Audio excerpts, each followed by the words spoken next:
안녕하세요. 오늘은 두 번째 시간으로 유형별 알고리즘에 대해서 알아보는 시간을 갖도록 하겠습니다. 시작하기에 앞서서 그 배열이라는 요소와 정렬, 정렬, 알고리즘 종류 이렇게 세 가지에 대해서 한번 알아보도록 하겠습니다.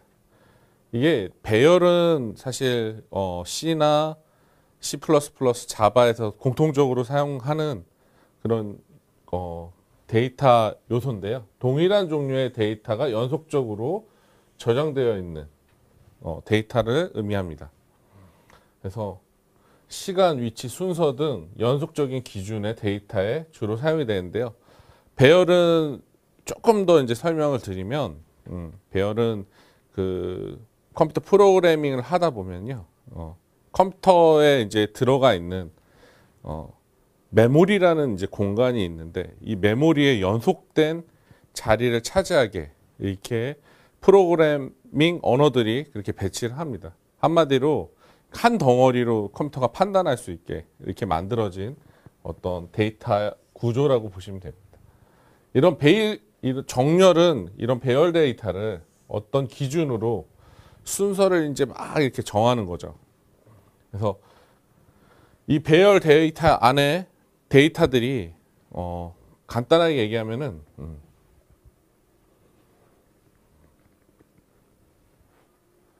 배열이 이제 세 칸짜리 배열을 이렇게 있다고 칩시다. 그러면은 이 첫 번째에 3이 들어가고 두 번째에 뭐 6이 들어가고 세 번째에 1이 들어갔다. 뭐 이런 식으로 보면 이건 지금 정렬이 된 게 아니죠. 1이 이런 식으로 오고 3, 6이 이런 식으로 이제 가져야지 이제 정렬이 되는 거죠. 그래서 배열 안에는 이렇게 다양한 숫자들이 이제 들어갈 수가 있습니다.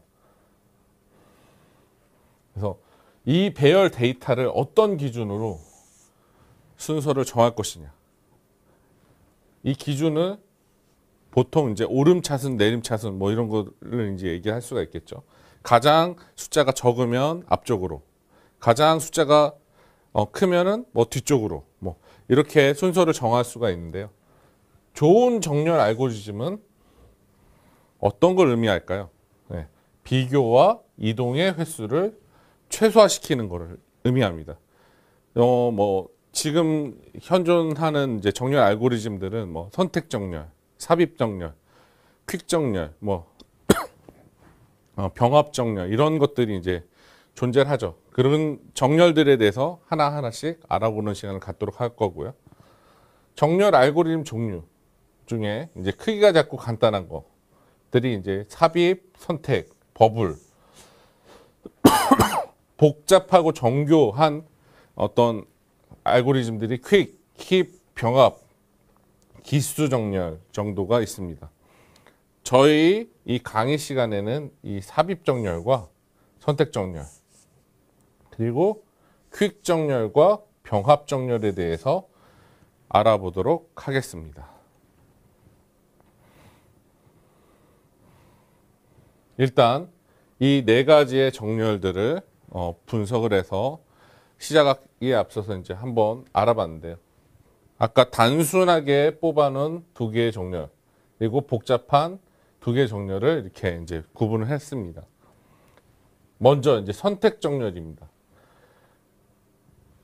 제일 큰 것을 찾는 선택 정렬 방법과 제일 작은 것을 찾는 선택 정렬 방법이 있습니다. 이렇게 이제 어떻게 보면은 이 단순한 방법인데요. 제일 작은 걸 찾아서 정렬하는 방법이 있고요. 제일 큰 걸 찾아서 이제 선택을 해가지고 이제 하나씩 정렬하는 거죠.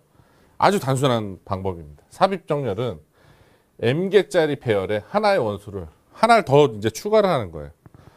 그래서 이 m 플러스 1개짜리 정렬된 배열을 만드는 과정을 계속 반복을 해서 큰 거를 앞쪽으로 뭐 작은 거를 앞쪽으로 뭐 이런 식으로 하는 정렬을 삽입 정렬이라고 이제 얘기를 하고요.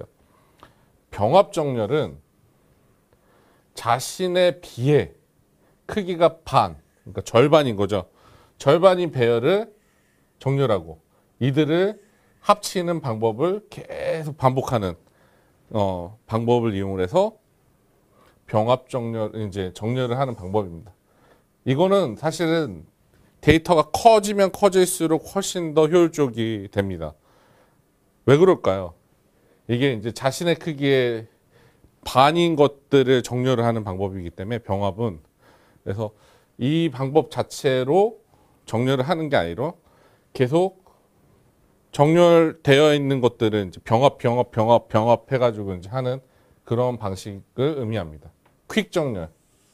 사실 지금 현재 나와 있는 정렬 방법 중에 가장 빠르고 가장 효과적인 방법이 이 퀵 정렬입니다. 그래서 C 언어나 뭐 C++의 라이브러리에 등록되어 있는 유일한 정렬이기도 합니다. 그래서 임의의 숫자를 기준으로, 그러니까 기준이죠, 기준. 우리 뭐 체조나 뭐 이런 거 할 때 이 기준점을 딱 하나를 잡고 그 기준점보다 크냐 작냐를 이제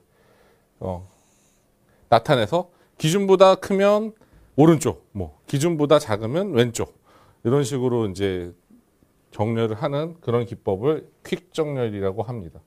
그래서 앞으로 큰 값 계속 이런 식으로 반복을 해서 이제 정렬을 하는 방식이죠. 그래서 퀵 정렬의 가장 큰 특징은 데이터가 실시간으로 입력될 때, 이 데이터가 이제 실시간으로 입력되고 있을 때 굉장히 효율적인 방법이 되겠습니다.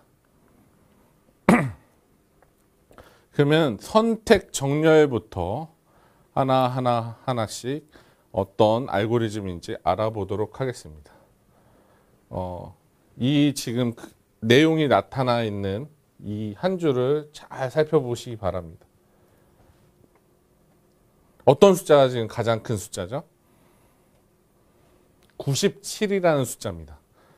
그래서 이 가장 큰 값을 끝으로 보내고 작아진 영역에 동일한 처리를 반복해 나가는 방법을 이제 갖는 거죠. 그래서 이 첫 번째 줄에서 가장 큰 이 97을 가장 오른쪽인 부분에 이제 정착을 시키고요. 이제 얘는 이제 가장 크기 때문에 신경 쓰지 않습니다. 그 다음에 이제 이렇게 여기까지만 이제 보는 거죠. 이 중에서 가장 큰 값이 뭐죠? 65가 됩니다. 65를 이제 가장 또 뒤쪽으로 배치를 하죠. 이제 또 신경 쓰지 않습니다. 여기까지만 봤을 때 가장 큰 값인 48을 찾아냅니다. 얘를 다시 이쪽으로 보내죠. 이런 과정을 거쳐가지고 가장 큰 값, 두 번째로 큰 값, 세 번째로 큰 값, 네 번째로 큰 값, 다섯 번째로 큰 값, 쭉쭉쭉쭉 이제 진행을 하는 방식으로 정렬이 이루어집니다. 실제 이 31이 그 다음으로 이렇게 배치가 될 거고요. 27이 이렇게 이제 배치가 되겠죠. 이런 과정을 겪어가지고 정렬이 되는데요. 선택 정렬은 사실 정말 단순한 방법이기 때문에 비교 횟수라든지 이런 것들에 있어서 퀵이나 뭐 다른 방법보다 훨씬 더 비교 횟수가 많아지고요. 그래서 이 데이터의 크기가 커지면 굉장히 효율성이 떨어지는 그런 방식이라고 보시면 되겠습니다. 두 번째는 이제 삽입 정렬에 대해서 설명을 하도록 하겠습니다. 삽입 정렬. 가장 큰 값. 가장 큰 값을 시작으로 보냅니다. 시작으로. 네. 그다음에 남은 데이터를 적당한 위치에 삽입하여 정렬된 영역을 키워간다라고 되어 있죠. 여기는 근데 지금 가장 큰 값을 썼을까요? 이 밑에 지금 예제를 봤을 때? 아니죠. 가장 작은 값을 썼어요. 밑에 예제는. 지금 보시면은 삽입 정렬하고 완전히 지금 거꾸로죠. 지금 보면 이 8이라는 숫자는 지금 이 줄에서 가장 작은 수입니다. 이 가장 작은 수를 맨 앞쪽으로 이렇게 이제 보내고요. 나머지 것들은 그대로 보면은 선택 정렬하고 뭐가 다른지 정확하게 보셔야 됩니다. 보내고 나서 어떻게 했습니까? 이 값, 맨 앞에 있었던 이 값.